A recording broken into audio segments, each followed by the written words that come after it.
سلام سلام عملاهورنا تعلم تركو تخاتاتلت نايز مدب كما يقنيهم እንኳን ኣብ ቻናልና ብድሓን መጻኹም ናውልኩ ኩራት ቤተሰበይ ሎም ድማ ከም ትልሙድ መንፈሳዊ ሕቶታት ሒዘልኩም መጽእ ኣለኹ ቅድሜ ናብቲ ሓድሽ ናይ ልሙዓንቲ ጥያቄ ምእታውና ናይ ዝሓለፈ ሰሞን ሸውዓተ ሕቶታት ሓቲተኩም ነይረ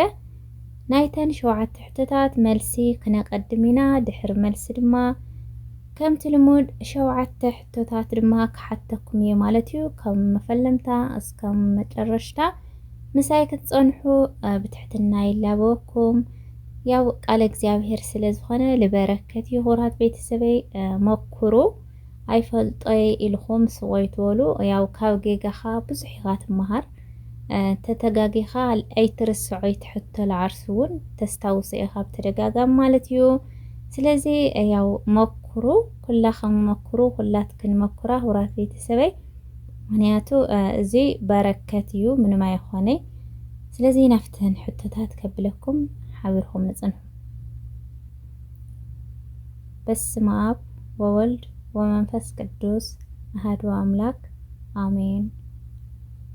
الشيء قصر حدا قويتنا مدحانينا إيسوس كريستوس دحر سالساي معلتي داش كونا ها آرقا لا تنسى ها موتا قويتانا مدحانينا إيسوس كريستوس دحر سالساي معلتي داش كونا ياتني رتحتو ها عارقة لا تنسى ها موتا سلازي ملسا لا تنسى إلهم بملسكم ملو ملسي خوان الله رات السب وزرخ اللتا قلتف لا أولكم ملسية مهنياتو أفتح تتات كسيلنا من تانك نستعبل دحر مالتيو كلاي بتحنا لنا إتي أف مغابر إيسوس زنابر أمني من يوزن كباللو إتي أف مغابر إيسوس زنابر أمني من يوزن كباللو هاب إدروس لا والتهدرات ها ملاك هاب إدروس لا والتهدرات ها ملاك ስለዚህ መላእክት ያትኾን ላምሎ መልሲ ኩራት ይሰበይ መላእክት ዝበልኩም ሙሉ መልሲ ረኺብኩም ኣለኹም ሳልሳይ ኢየሱስ ካብ ሞት ድሕሪ ምትንሱ መጀመርታ ንመን ተራእዮ ኢየሱስ ካብ ሞት ድሕሪ ምትንሱ መጀመርታ ንመን ተራእዮ ሀን ጴጥሮስ ለን ማርያም መግደላዊት حان يوحنس نبيتروس نماريام مجدلاويت يوحنس لا نماريام مجدلاويت زوالكم ملؤ مالسي مالسي رابعي بتحنا لنا إيسوس دحرم تنسو مغابر زحلو زناورو تهدرات انتاي كونو إيسوس دحرم تنسو مغابر زحلو زنور والتهدرات انتاي كونو ها مغابر فتشو لا فريحهم انقطقطو ها تحقوسو مغابر فتشو فريحهم انقطقطو تحقوسو لذي لا فريحهم انقطقطو إلكم زملسكم ملؤ ملسي خون له خرات بيت السبي حمشاي بتحنا لنا إيسوس دحر تنسايون بيتروس سلسة جزي انتاي إلو حاتتو إيسوس دحر تنسايون بيتروس سلسة جزي انتاي إلو حاتتو هات فتوني ويكعات فكرن ديخا لا تساقد اللي ديخا هات مهرن ديخا هات فتوني ويكعت فكرن ديخا لا تسجد اللي ديخا هات مهرن ديخا ملسو تفتوني ويكعت فكرن ديخا زبل ها ياتخون لا هاي لهم لملسكم ولو ملسي شرشة وزحنا لنا ኢየሱስ ካብ ሞት ተንስኡ ክንደይ መዓልቲ ንደቀ መዛሙርቱ ተራእዮም። ኢየሱስ ካብ ሞት ተንስኡ ክንደይ መዓልቲ ንደቀ መዛሙርቱ ተራእዮም። ሀ 7 ለ 40 መዓልቲ ሐ 50 መዓልቲ ሀ 7 መዓልቲ ለ 40 መዓልቲ ሐ 50 መዓልቲ ለ 40 መዓልቲ ኢልኩም ዝመለስኩም ሙሉእ መልሲ ማለት እዩ። ሻውዓይን ናብ መወዳእታ ንበፂሕና ኣለና። ኢየሱስ ድሕሪ ትንሳኤኡ ኣብ ጥቓ ባሕሪ ምስ ደቀ መዛሙርቱ እንታይ በልዐ? ኢየሱስ ድሕሪ ትንሳኤኡ ኣብ ጥቓ ባሕሪ ምስ ደቀ መዛሙርቱ እንታይ በልዐ? ሀ እንጀራን ሕብሽትን ለ ዝተጠበሰ ዓሳ ሐ ስጋ ደርሆ ሀ እንጀራን ሕብሽትን ለ ዝተጠበሰ ዓሳ ሐ ስጋ ደርሆ ለ ዝተጠበሰ ዓሳ ኢልኩም ዝመለስኩም ሙሉእ መልሲ ይኾንሎ ማለት እዩ። ኩራት ቤተሰበይ ኣብዚ ዝተሳተፍኩም እግዚአብሔር አምላክ ጸጋ በረከቱ ይብዝሐልኩም። ክንደይ ረኺብኩም ኣብ ኮሜንት ጻሓፉለይ። ኣትም ዝተሳተፍኩም ኣሕዋተይን ኣሓተይን ኣብ ኮሜንት ክንደይ ረኺብኩም ጻሓፉለይ ማለት እዩ። ካብኡ ከዓ ክሓትት ከለኹ ይቕልጥፍለኹ ድየ ወይ እውን ኣብ ኣነባብባ ዘይርድአኩም ነገር ግር ዝብለኩም ነገር እንተዳሃልዩ እውን ከመሓይሸ ልኽእል ኣብ ኮሜንት ጻሓፉለይ። ኩራት ቤተሰበይ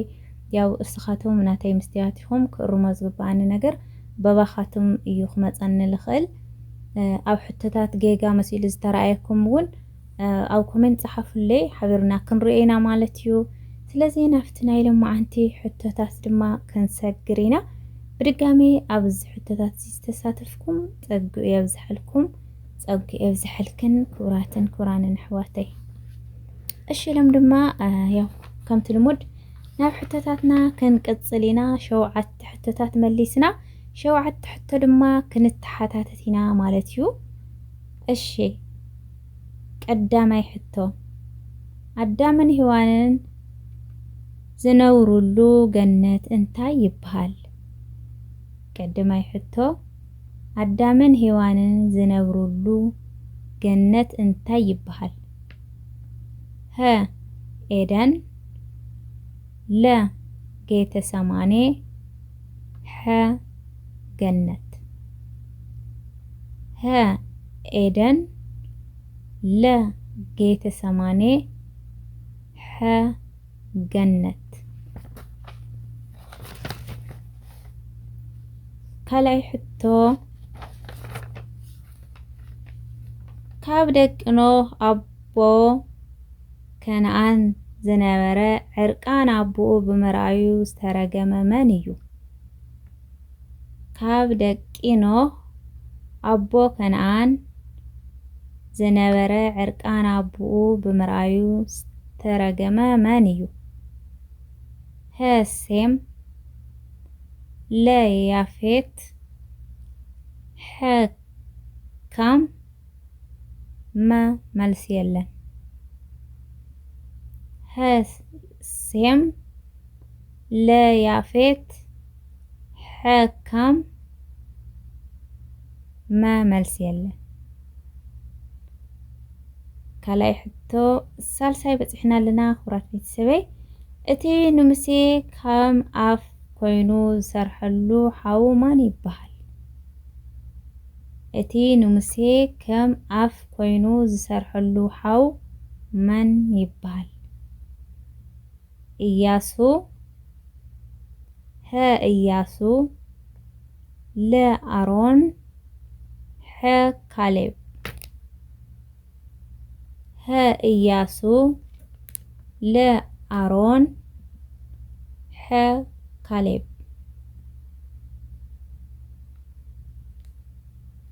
ራብዓይ ሕቶ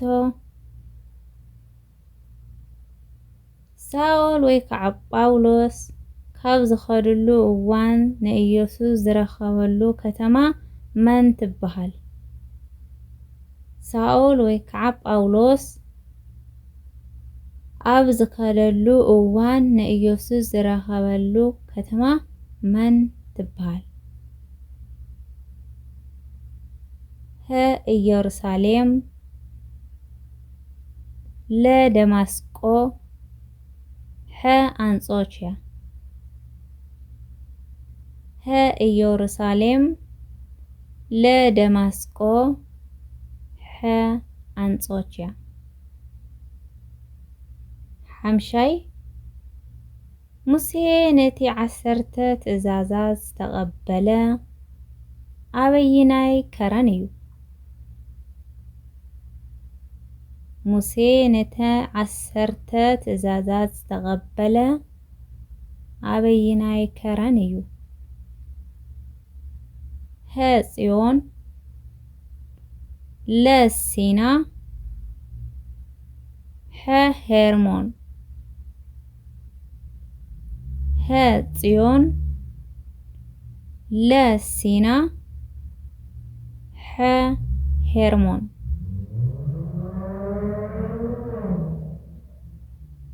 ሻድሻይ በጽሕና ለና ኩራት ቤተሰበይ ካብዞም ዝስዑ ነገራት ካብ ሰብ ጥበብ ንኢየሱስ ካብ ዝተወሃብዎ ህያባት ዘይኮነ ኣየና እዩ ካብዞም ዝስዕቡ ነገራት ካብ ሰብ ጥበብ ንኢየሱስ ካብ ዝተወሃብዎ ህያባት ዘይኮነ ኣየና እዩ ወርቂ ለዕጣን ብሩር ወርቂ ለዕጣን ብሩር ሸውዓይን ናይ መወዳእታን በጽሕና ኣለና ኩራት ቤተሰበይ ተሳተፍለኹም ክትኮኑ በዓልቲ ሙሉእ ተስፋዬ ተሳትፈኹም ይትቐንሱ እሺ ሸውዓይ ኢየሱስ ተተሓዘሉ ቦታ እንታይ ይበሃል ኢየሱስ ተተሓዘሉ ቦታ እንታይ ይበሃል ጌተሰማኔ ለደብረ ዘይት ጽዮን ጌተሰማኔ ለደብረ ዘይት ጽዮን እሽምባር ኩራት ቤተሰበይ እቶም ሕቶታት እዚኦም ይመስሉ ነይሮም ሸውዓተ ሕቶታት መልሲ መሊስና ሸውዓተ ድማ ሕቶታት ኣቕሚጥና ኣለና ከፍቶም ዝተመለሱ ክንደይ ረኺብኩም ናይ ሕዚ ድማ ናይቶም ሸውዓተ መልስታት መሊስኩም ኣብ ኮሜንት ከተቕምጡለይ ተስፋ ይገብር ናይ ኩላትኩም ኮሜንት ብደንብ ገይረ ይንብቦ እየ ሓደ ንባዕለይ ክለሳ መሲሉ ጽቡቕ ገይረ ክሕዞ ይሕግዘኒ ካልኣይ ድማ ያው መን ተሳቲፉ መን የተሳተፈይ ብደንብ ገይረ ይርእየ ስለዚ ልበረከት እዩ ኩራት ቤተሰበይ ተሳተፉ ኣይፈልጦን ኣይበሃልን ካብ ጌጋኻ ከምቲ ኣብ ዝሓለፈ ዝተዛረብክዎ ሓንቲ ሕቶ ተተጋጊኻ ብደንብ ጌርካ ኢኻ ንኺስካ ትሕዛ ማለት እዩ ቅድም ኣብ ታሕተዋይ ግሬድና ሃለና ናተማሃርናስ ሓደ ግዜ እዩ ሳልሳይ ተዘይተጋጊየ ሳልሳይ ክፍሊ ሳልሳይ ክፍሊ ይመስለኒ ሓንቲ ሕቶ ነይራ ለይርስዓ ማለት እዩ ሓረፍናያ ክብላስ ዳሽ ትብል ነይራ ዳሕር ኩሉ ሰብ ፈሊጥዎ ብዝኾነ ግን ናይ ቆልዕነት ይመስለኒ ሓረፍናያ ክብላስ ጻሕሊ ዓጥና እያ ትመልሳ ነይራ ግን ንሕና እሱ መጽልናይ ካሊእ ንምልሰ ነይርና ማለት እዩ ካብ ብድሕሪኡ ካብ ጌጋና ተማሂርና هنحዛ ኽኢልና ማለት ስለዚ ካብ ጌጋኻ ትማሃር ኢኻ ልማል ደልየ ድሕን ተጋጊኻ ኺንካ ኣይትርስዒ ብደንብ ጌርካ ተስታውሰ ኢኻና ከይንጋገ ላልክን ትፈርሓት ፈርሑ ሰባት ኣሕዋት ታዳህሊኹም ጌጋ ባህርያዊ እዩ ካብ ጌጋኻ መምሃር እዩ እምበይ ምንም ኣይኾነ መምኳር ስለዚ ተይመኮርኩም ከይትወፁ ስለዚ ክብራት ቤተሰብ ብትውና ሃና ጽሪቶ ብጣዕሚ ደስ ዳበለኒ እየ ዘንብወይ ዝቕበለይ ማለት እዩ ክብራት ቤተሰበይ ምትብባዕኹም ድማ ኣይፈለየኒ ስለዚ ተሳትፎኹም ኣይተዝሕሉ ኣይተውሕዱ ብኻሊ ፕሮግራም ብኻሊ ኣርስቲ እስካብ ንራኸብ ክስካብ ሽዑ ባይ ባይ